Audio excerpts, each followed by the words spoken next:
그다음에 정환재, 그다음에 정재호 이런 사람들도 8월 말까지로 끝났다고 했습니다. 그런데 미처 금도굴이 끝나기도 전인 8월 중순경부터서 백준엄이가 목동에 있는 스포츠 조선에 연재물을 시작합니다. 남픽션. 다 깎아지 돼가지고 또 돈을 벌겠다고. 그러니까 자기가 생전 처음 접해보는 이 엄청난 사실을 그냥 그대로 자기 머릿속에만, 가슴 속에만 담아놓기가 있기가 싫은 것이 임금님 기는 당나귀 기가 아니겠습니까? 사람은요, 비밀을 혼자 간직하기 싫어요. 말을 하고 싶어요. 자랑하고 싶어요. 이런 본능이 있다고 저는 알고 있습니다. 그래서 이게 목동의 스포츠 조선을 찾아가서 연재물을, 지가 무슨 작가라고 연재를 시작하는데, 이 연재를 하면은 제가 경남 산천군 신안면 사람이기 때문에 제가 스포츠 조선은 저 시골까지 안 오니까 정충재는 모를 것이다 하는 아마 그런 생각으로서 안심하고 수도권에서만 스포츠 조선이 많이 팔리니까 한 것 같습니다. 그래서 이게 이제 스파치 나갑니다. 스파치 인터넷에서 찾아냈습니다. 스파치. 요 스파치 나가는데, 여기 보면 탐사 전문가 백준엄, 넌픽션, 소설이 아니란 말이죠. 사실이란 말이죠. 넌픽션 보물을 쫓는 사람들 본지 연재. 그래서 사진까지 요 뺏겨갖고, 요 앞으로 요 집필 방향에 대해서 이렇게 소개를 했습니다. 그런데 금을 쫓는 사람들입니다. 그래서 이제 이게 말하자면은 실하, 보물을 쫓는 사람들, 산부 66, 글, 백준엄, 일러스트, 김동우 해서 이렇게 사파까지 하면서 요 66회에 66번째, 66번째 산부입니다. 부산항 잠수함 기지 보물 해가지고 나옵니다. 제가 한번 읽어보겠습니다. 비디오 테이프를 보자 인공물이 있다고 확신했다. 그러면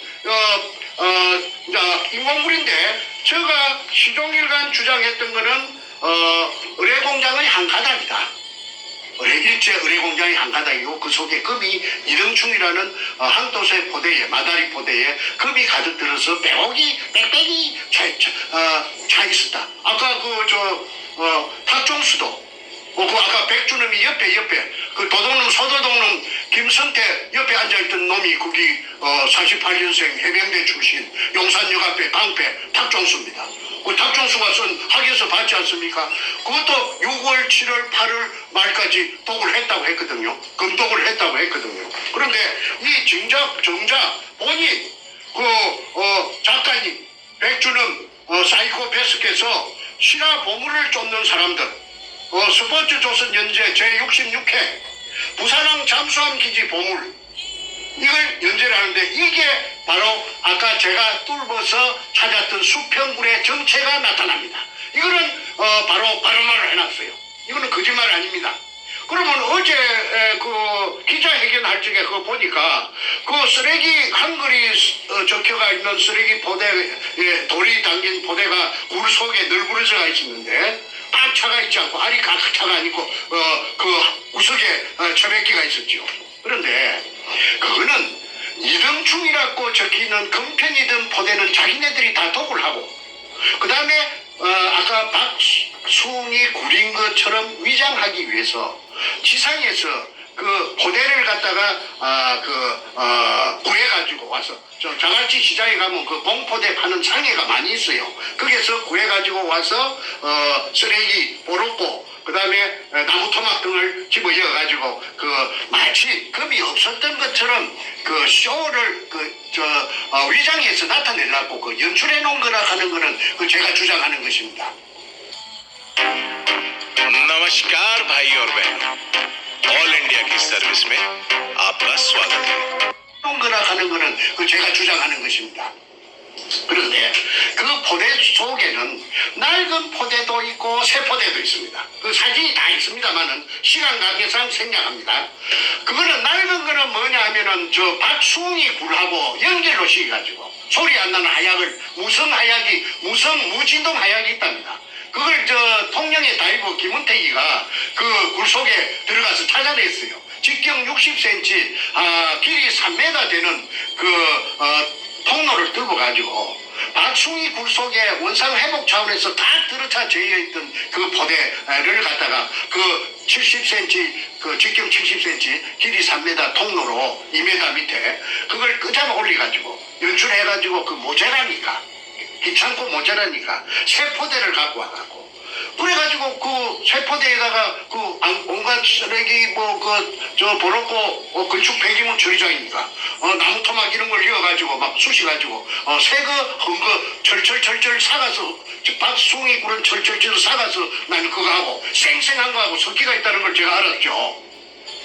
그런데 이거는 그 YTN 황보현이라고 지금 일본 동경 특파원으로 가가 있는 사람이 있습니다. 이 사람이 그 신촌래기 기자 때 울산 담당이었는데 이 기자가 그 문현동의 금도굴의 그 방금 말한 포대, 세포대, 흠포대의 묶이는 포대의 조덩이를 갖다가 딱 홀치는 걸 갖다가 인계철선이라고 그 공사장에 철근 엮는 그 철사가 낭창낭창한 게 있는데 그걸 갖고 숙달된 기술자들은 착 일시에 묶어버리는데 얘들은 그런 기술이 없으니까 그냥 굵은 젓가락 같은 철사를 가지고 막 투락하게 막 구멍을 억지로 뚫어갖고 해놓은 것을 이거는 조작한 것이다고 황보영 기자가 그 의혹을 제기한 적이 있습니다. 그 이후에 울산 그 현대백화점 앞에서 한 기자를 갖다가 납치하려고 이놈들이 억지로 차에 태우려고 난리를 치겠던 적도 있습니다. 어쨌든 그거는 뭐 지나간 일이니까 그거는 그 정도로 참고적으로 말씀드리고 실화 보물을 쫓는 사람들의 이 66회 차이에 제가 그토록 주장하던 지하 16m 제가 판 수평굴의 진실이 있기 때문에 그 판단은 여러분들께서 들어보시고 한번 누가 거짓말을 하는지 한번 해보시기 바랍니다. 제가 한번 읽어보겠습니다. 어느 날 최상훈은 그 제일 끝에 앉았는 그놈이 다이버 그놈입니다.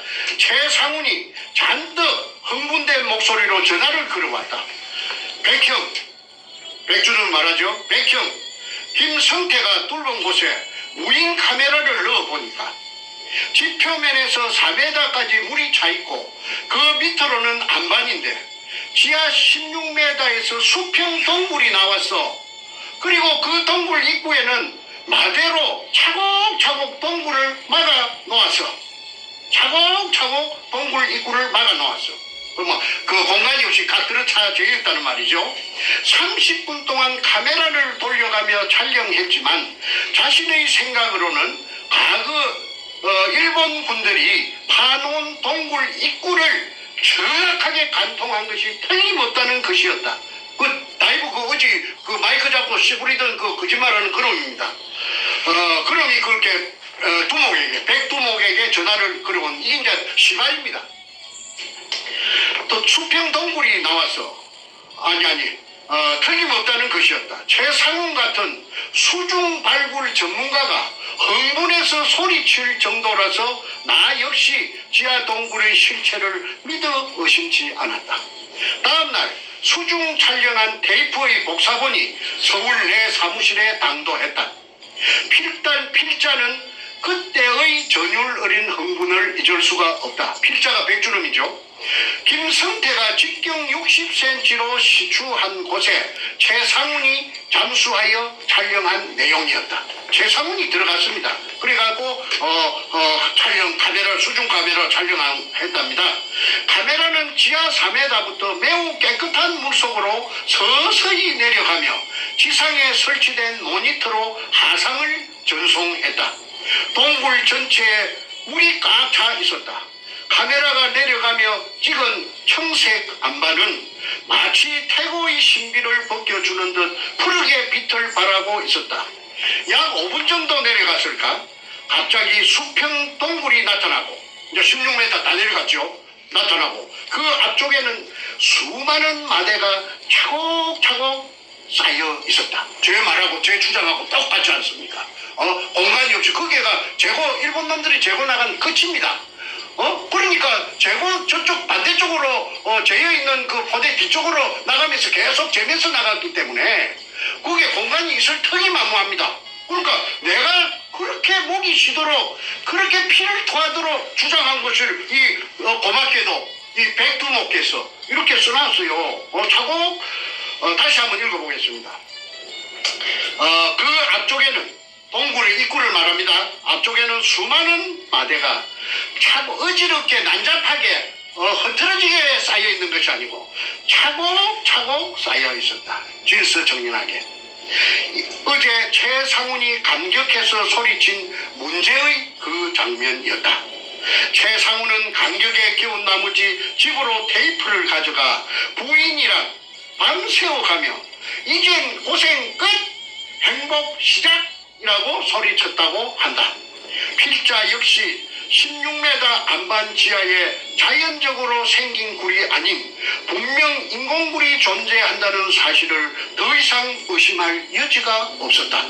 마대를 차곡차곡 쌓아놓은 굴 입구 반대쪽은 큰 안반이 막고 있었다. 불현듯 일본 군들이 패전 후 도망가며 굴 입구를 폭파했던 흔적일 것이라는 생각이 스쳐 지나갔다. 이날 매작물 발굴 업계의 후배 김인호가 찾아왔길래 지하 동굴 비디오 테이프를 보여주었다. 그 역시 벌어진 입을 다물지 못했다. 하지만 그 누가 짐작이나 했으랴. 그 순간의 어리석은 판단과 결정이 앞으로 나에게 다가올 뼈저린 고통의 서막이었음을 나는 비디오 자료와 투자 계획서를 가지고 10여 팀 이상의 투자자들과 미팅을 가졌다. 이게 이제 그 돈을 구하는 겁니다. 그러나 결과는 기대를 완전히 비껴갔다. 당시의 정국은 7개월 이상 이용호 사건으로 요동치고 있던 때였다. 이용호라는 진도의 죽도의 보물이라고 그 게이트가 국회에서 청문회가 열렸죠. 설령 이용호와 아무런 관련이 없더라도 보물에 관한 말을 입에 담는다는 자체가 어려운 시기였다. 언론 매체들의 대대적인 보도로 보물선 발굴에 대해 부정적인 여론이 확산됐기 때문이다. 보물선 얘기를 꺼냈다가 망신만 당했다는 사람도 많아졌다. 이게 이제 66회입니다. 그 다음에 67회. 왜 이걸 이러느냐면 이제 땅을 산 김홍라이를 찾아가서 접촉하는 장면이 있기 때문에 제가 이걸 낭독합니다. 두 번째 67회. 나는 비디오와 투자 계획서를 투자자들에게 보여주었다. 그들은 딱히 아니란 말은 하지 못했지만 미심쩍어하는 듯 했다. 설마 이렇게 좋은 일이 자신들에게 올 정도라면 뭔가 모르는 사실이 숨겨져 있을 것이라는 의심이었습니다. 이락 천금의 꿈이 눈앞에 보이지만 결코 현실로 이루어질 것 같지 않다는 판단이었을 것이다. 결국 투자자 유치는 별다른 진척을 보이지 않았다. 그래서 우리는 주식회사 설립 문제를 의논하기 시작했다. 필자는 이 문제를 본격적으로 협의하기 위해 부산으로 내려가는 길에 잠깐 대구에 들렸다. 한 투자자와의 미팅 약속 때문이었다. 지하 동굴이 찍힌 비디오를 스폰서들에게 보여줘도 그들은 설마하며 투자를 망설이는 상황이었다. 예상대로 대구에서의 투자자 미팅은 별로 신통치가 못했다. 뭔가 모를 불안감을 안고 그날 오후 늦게 부산에 도착해 김성태, 조옥규는 김성태의 중마고 돌팔이 지가이산 조방 앞에 그 다음에 다이버 최상훈 등을 만났다. 김성태는 최근 보물 발견 후의 지분 문제 때문에 정충재와 갈등을 빚은 탓인지 마음이 편치 않아 보였다. 나는 김성태의 입장을 충분히 이해했다. 하지만 그렇다고 선뜻 두 사람 사이에서 누구 한 사람의 손을 들어주는 것도 바람직한 일이 못 된다고 생각했다. 좀 더 분명히 말하면 그들을 만난 지 불과 20여일밖에 되지 않은 터라 섣불리 누구의 잘잘못을 따지기가 쉽지 않은 탓이었다. 하지만 이 발굴 사업을 진행하려면 당사자들끼리 한자리에 모여 분명하게 입장을 정리해야 했다. 나는 그들에게 단호하게 말했다. 우리는 서로 믿어야 합니다. 신뢰 없인 아무 일도 못합니다. 갈등이 계속될 경우 나는 이번 일에서 손을 떼겠습니다. 그날 저녁 몸이 파김치가 된 채 서울로 올라왔다. 온갖 생각으로 머리가 아파왔다. 막 잠을 청하려고 하니 김성태로부터 전화가 걸려왔다. 그는 혼란스러움에 빠져든 나를 설득하기 시작했다. 정충재의 발굴 지분은 약 20% 정도를 주는 것으로 해서 일단 주식회사를 먼저 만들자고 제의했다. 그동안 이 일을 도와주었던 모든 투자자들을 이사나 고문으로 영입해서 정상적인 발굴 작업을 벌린다면 문제가 없다는 논리였다. 이거 이제 대해서 정충재에게 발굴 지분 20% 정도를 주자고 이제 저희 똘마니 올 여름을 강타한 살인적인 폭염, 그리고 기록적인 폭우 기억하시나요? 저희 똘마니 그러니까 똘마니 조수, 좋은 말로 조수, 소도동로 김성태가 이제 주인이 됐어요. 백준엄이 이 사이코패스가 나타나니까 그래서 정충재의 몫으로 요 한 비춰 주실랍니까? 20%를 배당해 놨습니다. 20%. 그런데 여기에 정충재는 주주총회 창립 발기 호세도 살기 할 때 저는 안 갔기 때문에 그거 하는 줄도 몰랐기 때문에 20%가 된 줄 몰랐습니다. 이 20%는 제가 인정한 20%가 아니고 오늘 이 글을 읽어보니까 김성태라는 나의 조수, 나에게 온갖 아첨을 들든 내가 죽으라 하면 죽고 살아 하면 살든 내한테 눈도 똑바로 크게 못 쳐다보는 그 항소 같은 김성태가 이제 새로 나타난, 굴을 뚫고 나서 나타난 이 교활한 백두목에게 20%를 정해갖고 요게 박아놨다는 것이 여기 나타납니다. 요게뿐만 아니라 또 있습니다.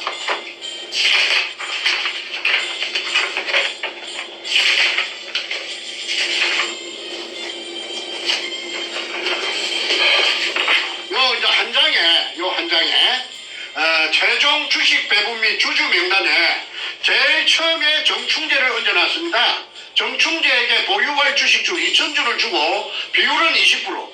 그 다음에 비고란의 기존 발굴자 인정해놨어요. 제가 떨궜다는 걸 인정해놨어요. 기존 발굴자. 그런데 여기에 보면은 요 밑에 마크의 도장이 찍혀가 있죠. 이게 참석한 아까 5월 13일 날 남포동 피닉스 호텔에 참석했던 그 참석자들 명단입니다. 그런데 말하자면 정간제도 내 동생도 이미 이때는 요게 내 몰래 요게 오라고 이놈들이 콜링을 해가지고 모아갖고 아까 1,000만 원 준다고 집을 가서 썼지요. 그 다음에 집은 또 100분의 1을 준다고 해가지고 관제도 있고 그 다음에 정성재 지금 신나통 들고 문재인이 지역구 사무실에 들어가가 진역 살고 있는 넷째 정성재도 요 자필로 정성재 써갖고 요 지장 찍어놨습니다. 그 다음에 이런 짓거리를 했습니다. 그래 놓고는 할 말이 없으니까나 정충재를 배제시키기 위해서 권력을 등에업고 최고 권력. 청와대 이상 최고 권력이 있나요? 청와대에서 최고 어른인데 제일 높았는데 그거하고 짱짱이 됐으니까 거칠 것이 없겠지요. 무슨 게 무엇이 있겠습니까? 그러니까 마치 나라에서 허가내 준 것처럼 그냥 일사천리로 이런 강크게 이런 글을 써놨죠. 자, 다시 글 계속하겠습니다. 나는 김성태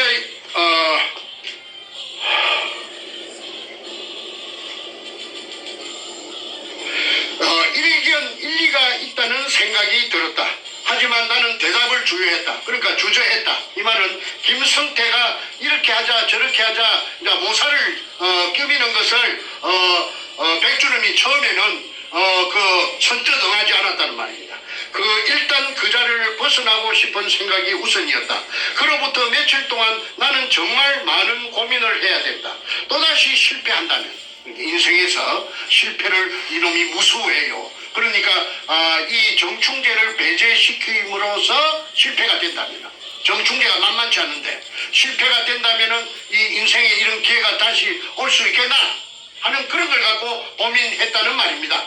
그때 받을 상처는 나로서는 감내하기 힘들다는 생각이 미쳤다. 하지만 하루에도 몇 번씩 김성태와 김성태 중마고 돌파리 치과의사 조옥규, 최상훈, 그 남포동 뭐이가 다이브 쇼 하는 최상훈 등이 신천지 백화점 1층에서 번갈아 가며 나를 설득했다. 아, 결국 나 이럴 수밖에 없구나.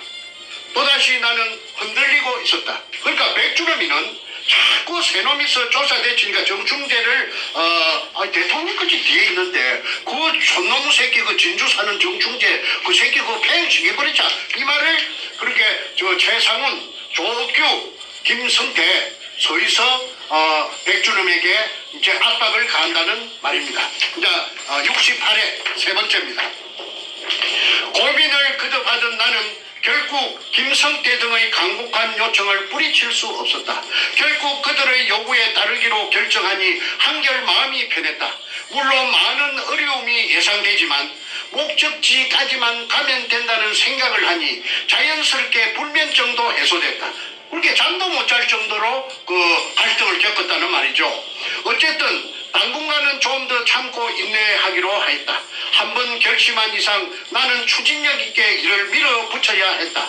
부산으로 내려가서 그동안 이 작업에 투자했던 모든 사람들을 모아달라고 했다. 이 사람들이 이제 그 죄를 잡아연 사기 피해자들이 됩니다. 총 20명이었다. 그 중에는 순박하기 이를 데 없는 시골 사람들도 있었다. 농사를 지으며 어렵게 돈을 모아 보물선 탐사를 도와준 이들이었다. 나는 최선을 다해 사업 계획을 설명했다. 그들은 나의 회사 설립 취지에 적극 지지해 주었다. 이에 힘을 얻은 나는 다시 한번 의욕을 기억하기 시작했다. 나는 또 다른 투자자를 유치하기 위해 동분서주했다. 평소 호영호재하며 8년간 만나온 이성우를 찾아갔다. 그는 서울 강남 신사동에서 부동산 전문회사를 경영하고 있었다. 이성우에게 그간의 상황을 설명하고 도움을 요청했다. 이틀 후 그는 자신의 오랜 비즈니스 파트너라며 나이가 70이 가까운 오남식 씨를 소개했다. 나는 일단 그에게 보물선 발굴에 대한 브리핑을 했다. 하지만 그의 반응은 심통치 않았다. 다음날 아침 함께 부산에 내려가기로 했다. 부산에 도착해 작업 현장을 직접 보여주었더니 마침내 그가 호기심을 보이기 시작했다. 나는 그에게 이 토지를 오 사장님이 구입해 주시면 2개월 후에 2배로 우리 회사가 재인수를 하고 자, 2달 뒤에 배로 더블로 돈을 주겠다. 땅을 산 돈을 주겠다. 발굴 지분의 5%를 주겠다고 약속했다. 오남식은 연륜이 쌓일 대로 쌓인 부동산 전문가였다. 그는 지하 동굴에 카메라를 내려보내서 자신의 눈으로 직접 확인이 되면 곧장 내일 계약을 하겠다고 했다. 하지만 당시 상황에서는 카메라를 수직으로 시추한 굴에 내려보냈는데 또 다른 장애물이 가로막고 있었다. 우리는 그 장애물을 제거해야 했다. 그래야만 오남석이 투자를 이끌어낼 수 있었던 것이다. 16m 물속 아래에는 쇠 파이프가 있고 이게 이제 정충기에 들어올까 싶어서 장애물 박아놨던 그 쇠 파이프를 말합니다. 그 3개 아까 사진 보신 그 쇠 파이프 3개가 있고 한 개에 30g이나 나가는 30kg이나 나가는 쇳덩어리를 쇳덩어리를 그렇게 쇠 파이프 3개하고 쇳덩어리까지 막 장애물로 박아놓은 것입니다. 정충제가 쳐들어올까 봐서 강력한 자석을 로프 끝에 묶어서 아까 제가 지람철이라고 말씀드렸죠. 마치 낚시하듯이 줄을 풀었다 감았다 하기를 새벽 3시까지 반복하였다. 모두들 허리가 아파서 절절 매면서도 악착 같은 심정으로 열심히 작업에 임했다. 기어이 무인 카메라를 내려보내고 지하동굴 입구에 쌓아놓은 마대를 오남석 씨에게 확인시켜 주었다.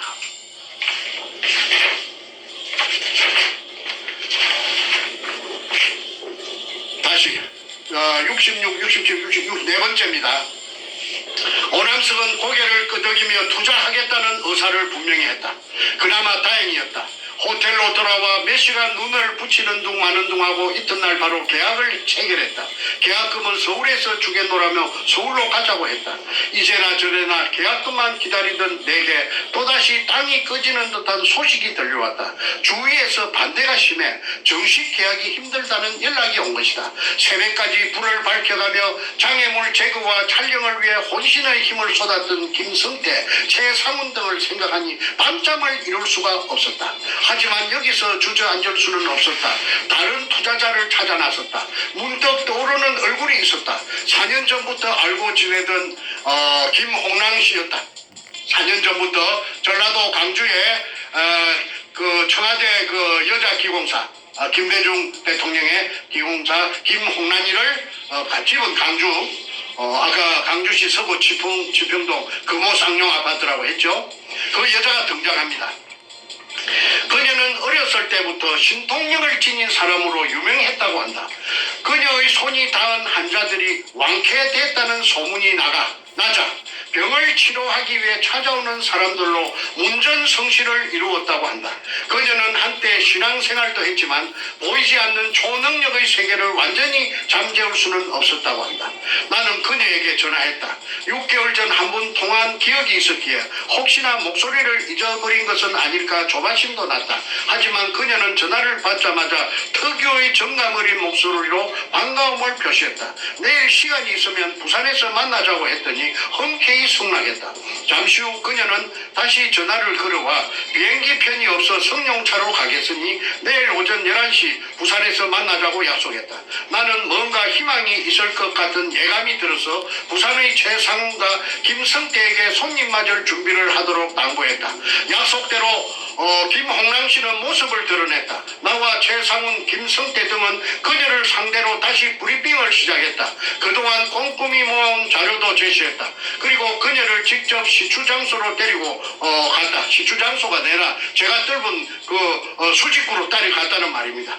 장소에 도착한 그녀가 해준 말은 다시 한번 나를 어리둥절케 했다. 내가 여기 있는 한 건설업체 회장님을 치료하기 위해 매주 부산에 오는데 꼭 이것을 지나쳐 가거든요.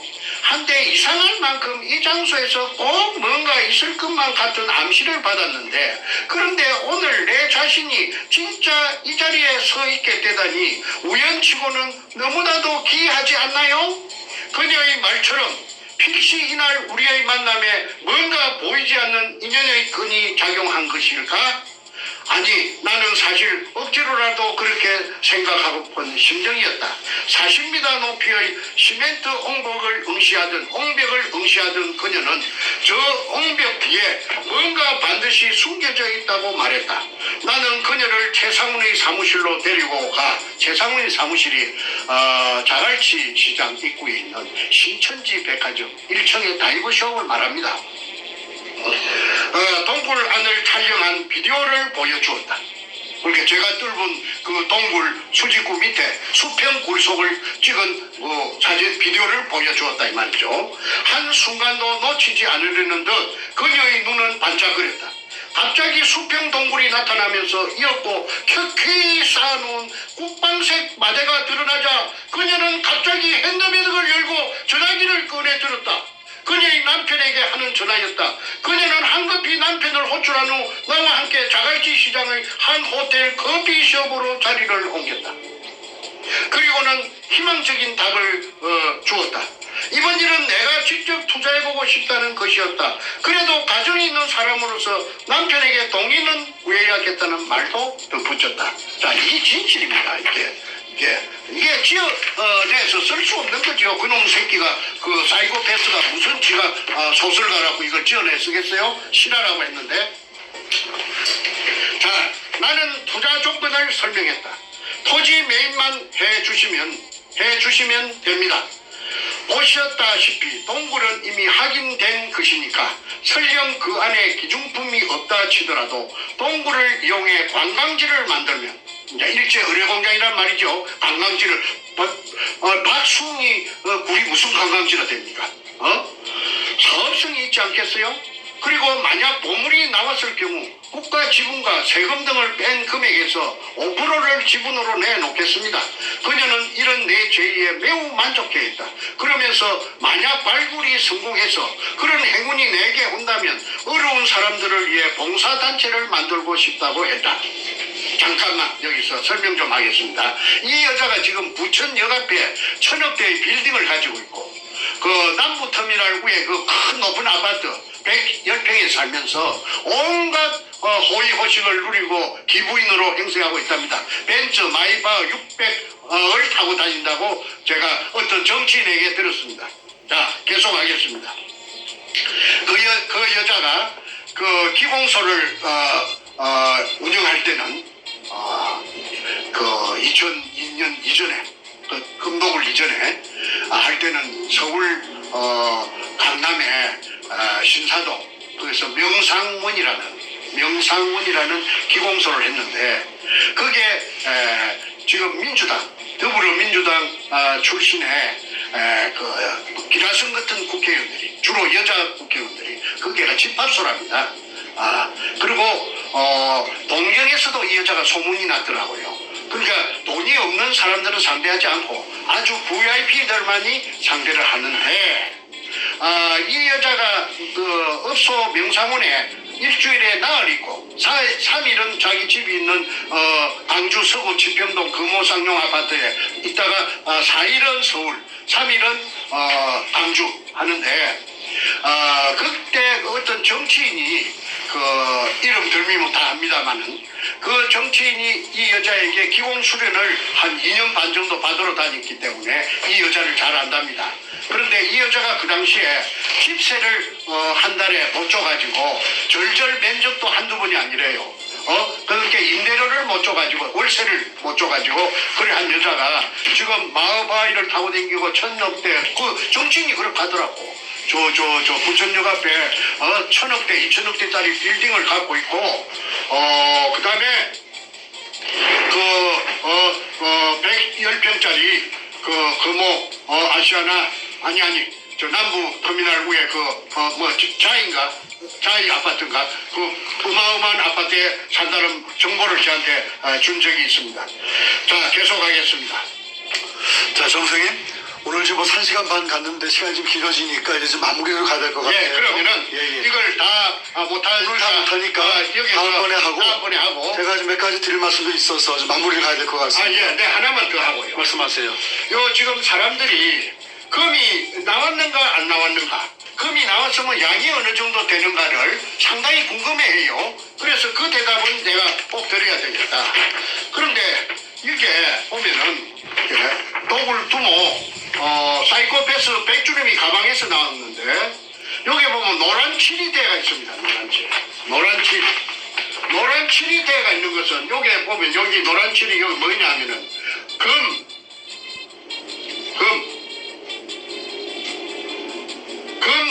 품목이 노란색으로 되어 있습니다. 이거는 공업용 보석 다이아몬드고 그 다음에 이게 품종 위상도 있고 수원도 있고 여러 가지 있는데 어쨌든 이 금이 노란 색깔은 전부 금입니다. 그러면 1공장에서부터 5공장까지 금이 고르게 분포되어 있는데 이 금을 얘들이 내가 판 군형은 요겁니다. 수직구 요리 통해 갖고 요게 돌아다니면서 해골로 세어봤는데 물로 빼내고 나서 해골로 백주름이 직접 세어봤답니다. 세어봤는데 980개라고 그 말이 관천에 사는 대구 사람 아무개 씨가 저에게 백주름이하고 직접 들었다고. 백주름이 잘 아는 사람, 형님 동생 아는 사람인데 백주름이가 직접 말하더라. 980개라고. 그걸 들은 사람이 여럿이 있습니다. 만약에 앞으로 입증을 할 때가 있으면 그 사람들이 다 정인이 돼 줄 거라고 보고 그 사람들이 확인서도 써줬습니다. 자, 그 다음에 이진된 부분은 다음 시간에 하기로 하고 오늘 시간이 많이 갔기 때문에 오늘은 여기서 일단은 시간이 그렇게 빨리 흘렀나요? 제 언급하는 것은 설명은 그만하기로 하고 질문을 받아보겠습니다. 자, 전 선생님 오늘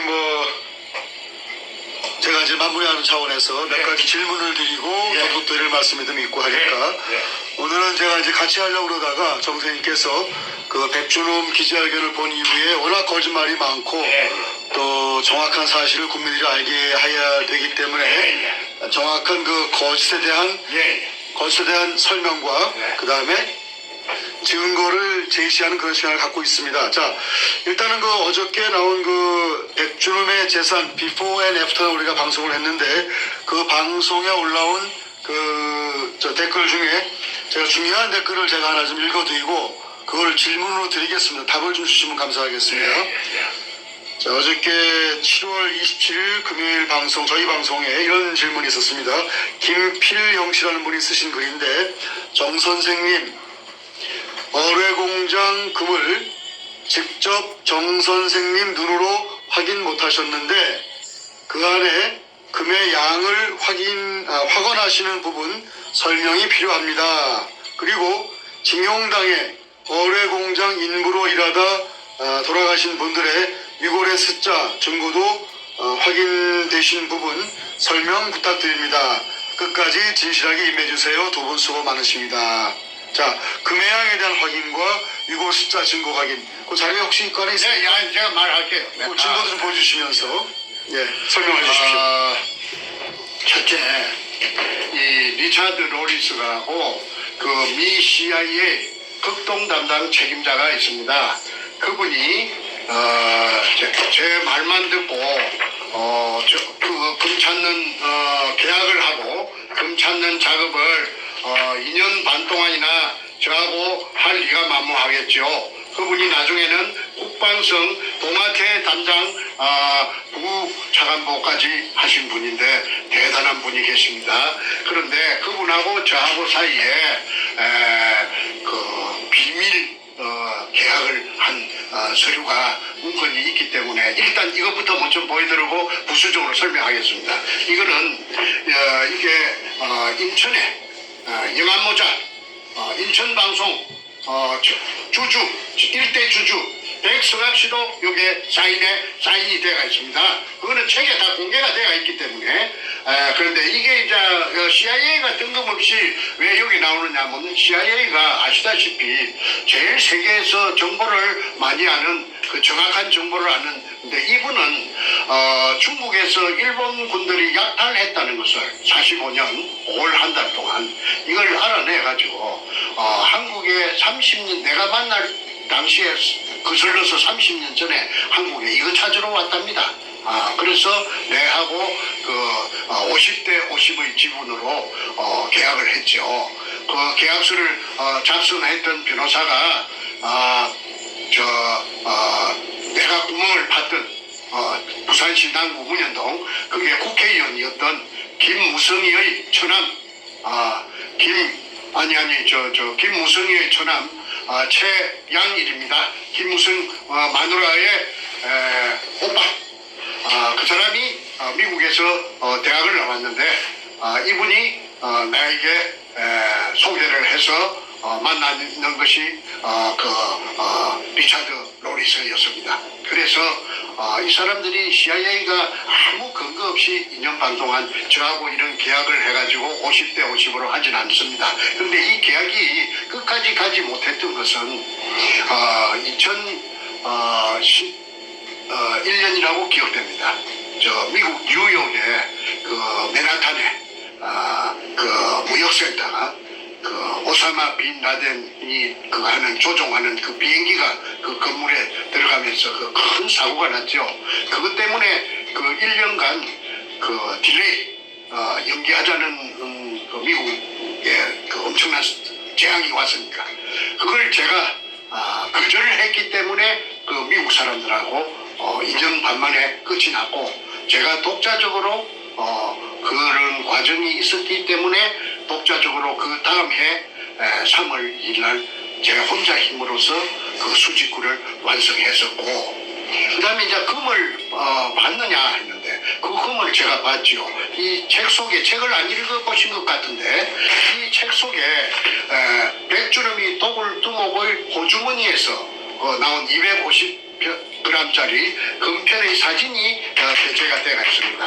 그래서 그 금을 금덩어리를 호주머니에 이어가 당겼던 이유는 아마 투자자를 모집하려면 금을 보여줘야 되니까 그래서 금덩어리를 그 호주머니에 이어가 있다가 이자가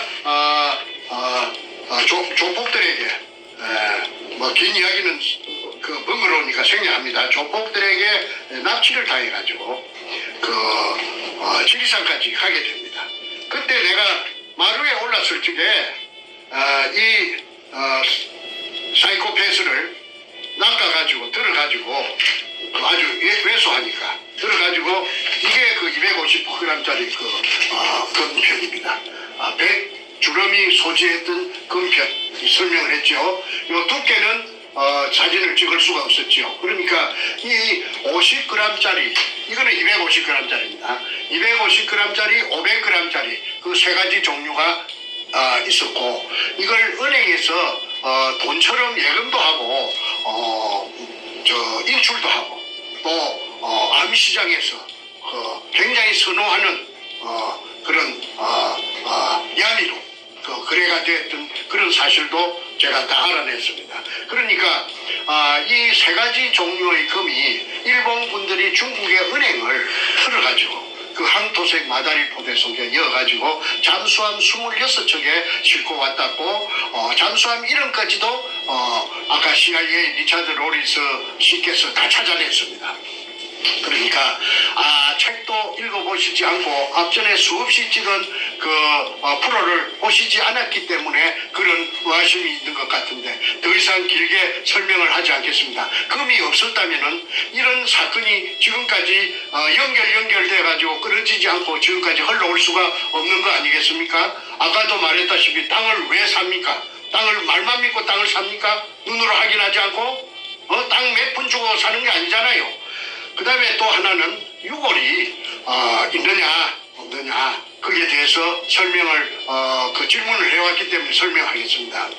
그 유골이 있다는 걸 제가 암시받은 것은 재판을 하면서 아까 그 소도 돕는 것던 김성태가 거짓말로 일관했는데 판사 앞에서 하는 말이 왜 꿀 앉아서 수박 잘라놓고 돼지 대가리 놓고 그 밤중에 앉아갖고 고사를 지냈느냐 하니까 엄격길에 이놈이 하는 말이 일제시대 때 끌려와 희생된 수많은 우리 조선 청년들의 영혼을 위로하고 하는 그런 말이 재판 기록에 찍혀 있고 제가 그 옆에서 그걸 들었습니다. 저도 처음 아는 사실이었습니다. 제가 주체인데 제가 주체 아닙니까? 제가 주체인데 제가 모르는 사실이 뜬금없이 그 무식한 놈 입에서 그런 말이 나왔을 때 저 깜짝 놀랐어요. 이야 이거 무슨 이런 일이 있네. 이거 뭔가 이거 무슨 모멘트가 되겠다. 그래서 그날 재판을 받고 구치소에 돌아와서 아이고 이제 살았다. 유골이 그 산팀끝이 있는 거다 생각하고는 수많은 조선 청년들의 원혼을 위로하고 말이 나왔습니다. 이것만 부각하면은 살겠네. 이래가지고 만세를 불렀던 기억이 생생합니다. 그 후에 동으로 서로 남으로 북으로 댕기면서 사방 알아봤지만 어디 알아볼 데가 없었는데 어느 날 때 얼마 전에도 방송에서 이야기했습니다. 자다가 가위가 눌려가지고 새벽에 깨가지고 멍청하게 앉았는데 텔레비를 켜니까 밑에 자막이 지나가는데 태평양 전쟁 무슨 웃자고 저자고 지나가서 다시 한참 만에 글자가 돌아오는 것이 뭔가 본진 게 태평양 전쟁 생존자 협회라 하는 데가 자막이 뜨더라고.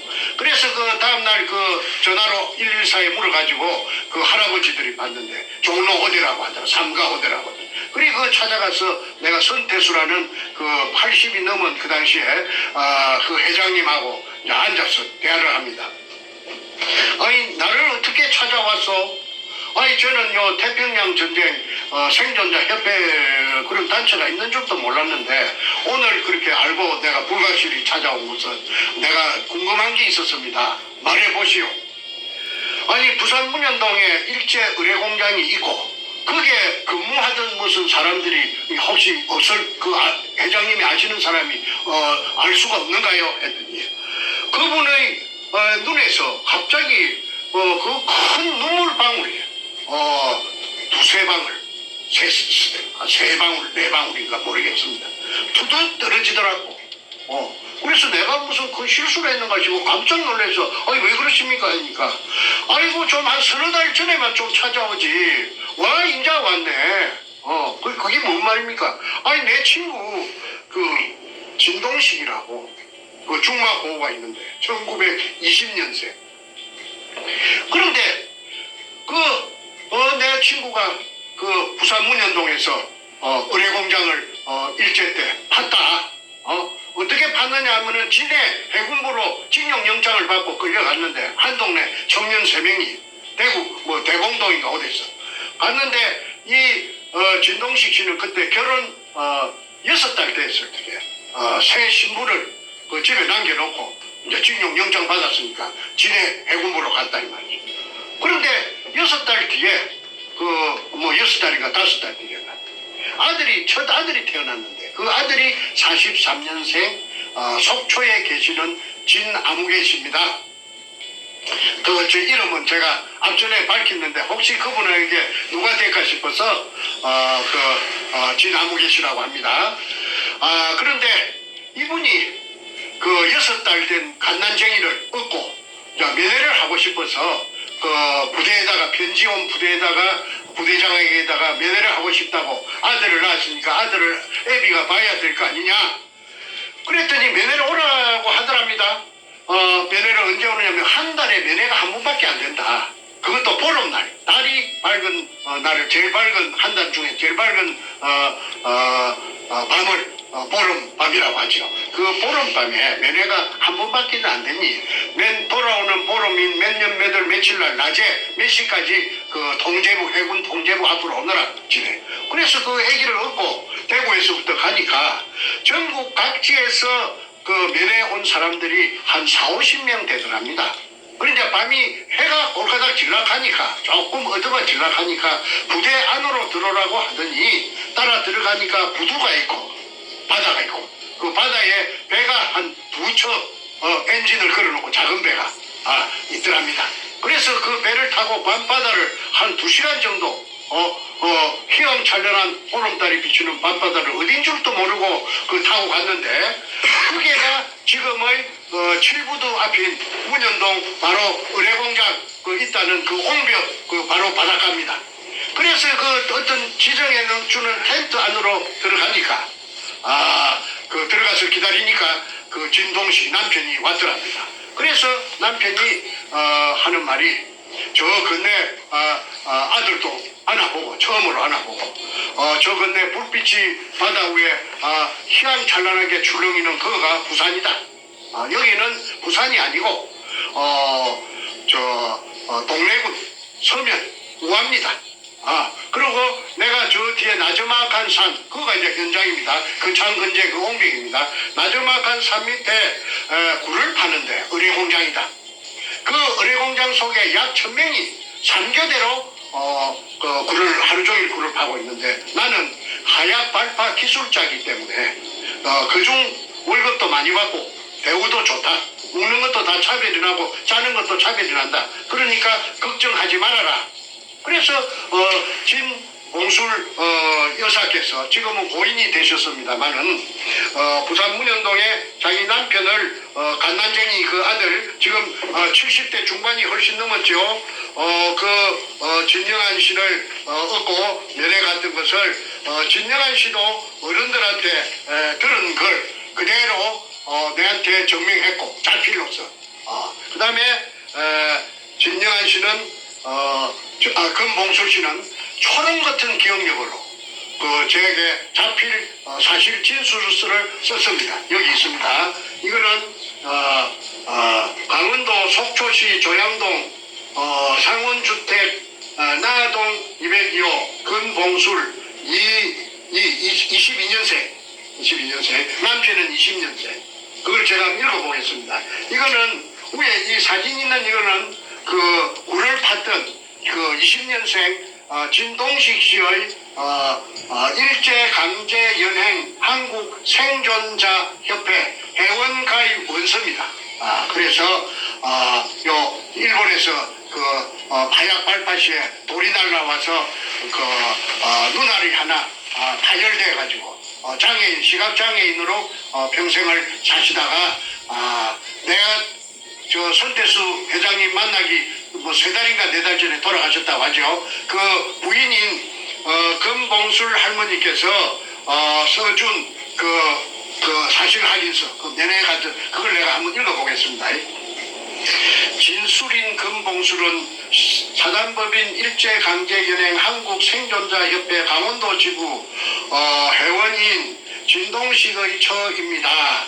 제 2차 대동아 전쟁 때 남편 진동식은 발파 기술자로서 1942년 4월경 본적지 대구시 봉산동에서 일제에 의하여 강제 징용되어 처음에는 경남 진해의 일본군 해군부대 기지시설 부대에 배속되어 근무하다가 진해에서 약 200km 떨어진 곳으로 근무지를 이동하여 밤낮을 가리지 않고 바닷가 옆 낮은 산이 있는 곳에서 지하 의뢰공장을 굴착하였다고 남편이 생존 시 수차례 저에게 일제징용 때 이야기를 하였습니다. 그리고 생존자협회 공동회장 선태수 씨와